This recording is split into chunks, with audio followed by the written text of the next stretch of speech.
Hello, c'est Bérangère pour la chaîne Bébé Scrap et Booking. Aujourd'hui, une petite vidéo sur les bouquins que j'ai achetés. Donc voilà, on y va pour la petite bouquinerie du mois. J'ai acheté 1, 2, 3, 4 livres et Valentine m'en a offert un. Et le premier que je vais vous montrer, là, tout de suite maintenant, c'est un livre que j'ai acheté sur Vinted grâce à Justine. Si tu me regardes, eh bien écoute, voilà, je te fais un petit coucou. Donc Justine a une chaîne et du coup elle montre ses livres, ses récits, ce qu'elle en a pensé, etc. J'aime beaucoup comment elle présente en fait. Et bon, je l'ai trouvé par hasard, hein, comme toutes les chaînes auxquelles je suis abonnée. Et du coup, elle a fait des vlogs Christmas. Et dans ces vlogs, elle a fait un petit jeu qui était bien sympa sur une vidéo. J'ai vraiment apprécié. Et en fait, elle montrait tous les livres. Elle avait fait des petits papiers avec les titres des livres qu'elle avait vraiment adorés. Alors, je ne sais plus si c'était les 2 dernières années, les 3 dernières années, ou je ne sais plus vraiment. Et en fait, bon, je sais plus, il y en avait peut-être une vingtaine de bouquins. Et en fait, elle tirait donc des petits papiers 2 par 2 et elle en choisissait un. Voilà, à chaque fois, elle disait, bah, en fait, je préfère celui-là. Bah, en fait, je préfère celui-là. Et à la fin, il n'est resté qu'un livre et c'était donc HS 7244. Je suis allée à la librairie Mola dans le centre de Bordeaux pour essayer de le trouver. Et le libraire m'a dit qu'il n'était plus imprimé en fait. Donc je suis allée sur Vinted et je l'ai trouvé à 2 €. Donc franchement, si vous ne connaissez pas Vinted ou si vous êtes un peu réticent, franchement c'est génial. On trouve vraiment des pépites, même en scrap, nous qui sommes scrapeuses, mais aussi en bouquin, et puis en plein de choses, on peut vraiment vendre et acheter à petit prix et ça c'est génial. Donc, je vais vous parler quand même du livre HS 7244 de Lorraine Le Tournel-Laloué. C'est un donc thriller qui a été diffusé aux éditions Bellefond. Je vais vous lire les pitchs, mais alors ça va être quelque chose de très dur. Hein. Justine nous a dit que c'était un bouquin qui était quand même assez difficile. Et je vais vous lire le pitch et ça va déjà vous refroidir un peu, je pense. Donc, lorsque Marius se réveille dans cette cellule froide et puante, ses derniers souvenirs sont ceux d'une soirée arrosée et joyeuse avec Camille, l'amour de sa vie. Après Saint-Pétersbourg et Moscou, leur voyage à travers la Russie les avait conduits dans un petit bar de Grozny. Des vacances en amoureux, cela avait commencé comme ça. Aujourd'hui, Marius est enfermé. Il a tout perdu. Il a commencé par ses droits. Excusez-moi. Il entend des hurlements, des hommes sont torturés. On les accuse d'être malades, contagieux. Dans cette prison non officielle, ils font l'objet d'expériences médicales menées par ceux qui veulent trouver l'origine de leur mal et surtout un remède à ce fléau. Avec l'histoire de Marius inspirée d'un drame qui a choqué le monde entier, Lorraine Le Tournel-Laloué embarque le lecteur pour un aller simple en enfer. Moi, quand j'ai lu le pitch, parce que du coup, elle en a parlé, mais en lisant et en l'ayant sous les yeux, tu te dis où je vais mettre les jambes. Les pieds, pardon. Mais j'adore aussi, il faut un peu de piment et je pense que celui-ci va être vraiment, vraiment dur. Il doit y avoir des scènes quand même assez... la torture et tout, voilà, certaines personnes n'aiment pas du tout. Moi, je lis tout, hein, je lis, je vous l'ai déjà dit, je lis de la romance, je lis des trucs tout bleus, tout rose, tout pailleté, et je lis aussi des choses comme ça, parce que malheureusement, dans la vie, eh bien, tout n'est pas rose. Voilà. Ensuite... je me suis pris, alors ça c'est un livre que je voulais absolument lire, qui était dans ma wishlist. Il faut savoir que j'ai plusieurs chaînes auxquelles je suis abonnée de lecture, et aussi sur Instagram. Et je fais des screens écran quand ça me parle, en fait, quand j'ai envie de connaître et de lire ce bouquin. D'ailleurs, c'est ce que j'ai fait pour celui-ci. Merci beaucoup Justine, parce que il a l'air vraiment top. Et celui-ci donc était dans mes screens écran et je me le suis pris cet été, je crois, oui, c'était au mois d'août, je pense. J'avais lu un livre de Claire Norton qui était très très bien. Et du coup, je me suis dit, bah, recommence. Et en fait, il a l'air très très bien. Je vous lis le pitch. Celle que je suis, discrète, ordinaire, Valentine jongle entre son petit garçon Nathan, qu'elle chérit de tout son cœur, et son travail à temps partiel dans une grande surface culturelle. Pourtant, dès que la porte de l'appartement se referme, elle vit dans la terreur, redoutant la colère et la jalousie de son mari.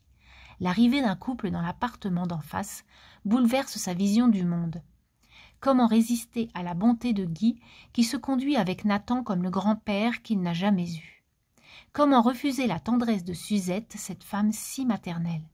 Peu à peu, Valentine se laisse apprivoiser, jusqu'au jour où elle commet une minuscule imprudence aux conséquences dramatiques.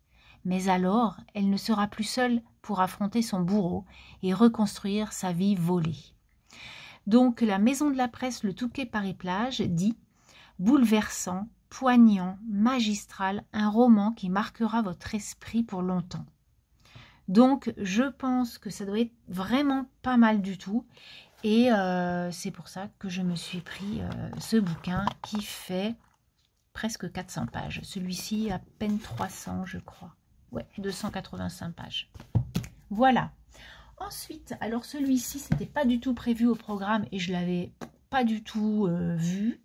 Mais alors, quand j'ai lu le pitch, je me suis dit, celui-là, je le prends. En plus, il est pas grand. Il fait combien de pages? Il fait 177 pages. Et ça s'appelle Les Dragons de Jérôme Collin aux éditions Alary Éditions. Et je vais vous lire le pitch. Et il m'a tout de suite parlé, en fait, et j'ai voulu le lire. Donc, et je ne vais pas tarder à le bouquiner, je pense. Jérôme a 15 ans. Il est en colère contre ses parents qui sentent le vieux, contre le monde qui le rejette, contre tous les monstres qui l'empêchent de dormir, contre lui surtout. Sur décision de justice, il est interné dans un centre de soins pour adolescents. Là, il rencontre les dragons, ces enfants détruits par leur famille, l'école ou l'époque. Parmi eux, il y a Colette, crâne rasé, bras lacérés, noir sur les yeux. Elle veut mourir, il veut l'embrasser, l'emmener loin d'ici. Les dragons est l'histoire d'un coup de foudre entre adolescents plus normaux qu'il n'y paraît. Un cri d'amour pour ces enfants que notre société cache, mais qui disent tant de nous. Il a l'air vraiment très très très très bien. Je vous en redirai donc ce que j'en ai pensé, parce que je pense le lire au mois de janvier. Franchement, ça va être très rapide. Mais ça m'a vraiment parlé, je ne sais pas pourquoi. Voilà, il y a des enfants effectivement qui ne sont pas nés sous la bonne étoile, hein, ça c'est clair. Et j'ai voulu donc lire Les Dragons. Ensuite, pareil, quelque chose que j'avais dans ma wishlist. Là, ce sont 4 bouquins qui sont quand même avec des sujets compliqués. Et je continue. Tant de nuances de pluie. Donc ça, c'est pareil, c'est sur Instagram. Je crois que je l'ai vu et sur YouTube. Et alors, apparemment, enfin, comment on nous l'a décrit, ça a l'air encore dur. Je vais vous lire bien sûr le pitch. Donc c'est aux éditions HarperCollins, Au gré du monde, et c'est un livre de Acha Lemy. Donc, Kyoto 1948. Nori Kamisa n'a que 8 ans lorsque sa mère la laisse devant l'immense demeure de sa grand-mère. La famille Kamisa est parmi les plus nobles du Japon. Or, Nori, aux cheveux crépus et à la peau foncée, est le fruit d'une relation scandaleuse avec un Gaijin, un étranger noir de surcroît. Alors sa grand-mère va tout faire pour la cacher. Elle l'installe au grenier et l'oblige à subir des traitements pour la rendre plus japonaise. Elle lisse les cheveux et la soumet à des bains de javel pour que sa peau blanchisse. Nori accepte son sort malgré sa curiosité lancinante pour ce qui se trouve à l'extérieur des murs du grenier. Mais lorsque le hasard amène son demi-frère aîné, légitime, Akira, sur le domaine qui est... Oh là là là là Mais lorsque le hasard amène son demi-frère aîné légitime, Akira, sur le domaine qui est son héritage et son destin, Nori accède à un monde nouveau, un monde dans lequel elle n'est pas intruse, mais un être libre, digne d'être aimé.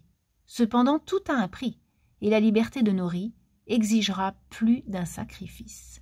Tant de nuances de pluie est une épopée éblouissante qui traverse décennies et continents avec une grâce inouïe. Il a l'air vraiment très bien. J'ai eu donc, il y a une personne qui a expliqué un peu ce qu'elle en pensait. Du coup, c'était un plus, une très belle lecture. Et du coup, j'ai voulu, donc, ça fait un moment que je veux me l'acheter, mais j'ai toujours, voilà, parce qu'il coûte quand même 21,90 €, voilà quoi. Mais, voilà, comme elle en parle, et puis vu le pitch, ça a l'air vraiment chouette, quoi. Enfin, chouette, c'est pas chouette, c'est sympa comme histoire, parce que ça va être difficile, mais une belle histoire. Et enfin, le dernier livre, donc c'est ma fille qui me l'a acheté. Donc ça, c'est des livres. Donc elle m'a fait rire quand elle m'a dit « Tiens, je t'ai fait un petit cadeau. Tout le monde ne raffole pas des brocolis. » Parce que je suis végétarienne et je mange que des légumes et des fruits. Et des graines, comme on dit. Et du coup, elle a dit « Ça, c'est pour maman. » Elle m'a trop fait rire. C'est excellent. Et voilà, elle est trop marrante. Et du coup, ça, elle l'a acheté et je vous le dis parce que du coup, c'est comme Vinted. Elle l'a acheté dans le coin de Cultura où vous avez tous les livres à 2,99 €. En fait, c'est les secondes mains. Et je trouve que c'est génial parce qu'on peut vraiment trouver des pépites. Voilà, j'ai ma belle-fille qui en a trouvé 2. Voilà, c'est vraiment, il ne faut pas l'ignorer. Il faut aller faire un petit tour. On ne peut pas toujours trouver des choses, mais on peut peut-être quelquefois tomber sur un bon bouquin. Voilà, donc elle m'a pris celui-ci. Je vais vous lire donc le pitch qui a l'air vraiment drôle. Corinne, quinquagénaire fraîchement divorcée, vit à 100 à l'heure l'écologie. Elle a déjà du mal à prendre soin d'elle, alors s'occuper de la planète, très peu pour elle. Sa fille Amandine se sent perdue depuis qu'elle est en école de commerce. Gagner beaucoup d'argent, pour quoi faire? Elle cherche à donner un sens à sa vie, reste à savoir lequel. Jeune maman, leur voisine Charlotte est une écolo engagée à tendance radicale. Chez elle, tout est bio, local, de saison, zéro déchet. Mais pendant qu'elle met sa famille au vert, son compagnon ne verrait-il pas rouge? Au fil des rencontres et des saisons, chacune va découvrir qu'une autre façon de vivre est possible. Parfois, il suffit d'un rien pour être en harmonie avec la nature, les autres et soi-même. Donc ça a l'air, apparemment c'est drôle, parce que j'avais lu un peu d'avis. Et c'est surtout, voilà, il faut écouter aussi les autres, pourquoi pas se mettre au bio, pourquoi pas, alors on est d'accord, le bio c'est cher. Mais il y a des petites choses, il y a des petits producteurs où on peut peut-être s'approvisionner. Et effectivement, on peut essayer d'apprendre d'une autre personne peut-être des gestes ou des choses qui peuvent être sympas aussi pour la planète. Et je ne suis pas du tout engagée, loin de là. Mais je fais attention quand même à quelques bricoles à la maison. Et j'en souffre pas du tout. Et en fait, ça devient machinal et c'est des choses de la vie, en fait. Et voilà. Donc, je voulais vous présenter mes 5 bouquins, mes 5 derniers bouquins pour cette petite vidéo. J'espère qu'il y aura peut-être un titre qui vous aura un petit peu plus animé que d'autres. Et puis, si c'est le cas, eh bien, dites-moi. Je vous souhaite une très belle journée et puis je vous dis à très bientôt. Bye bye.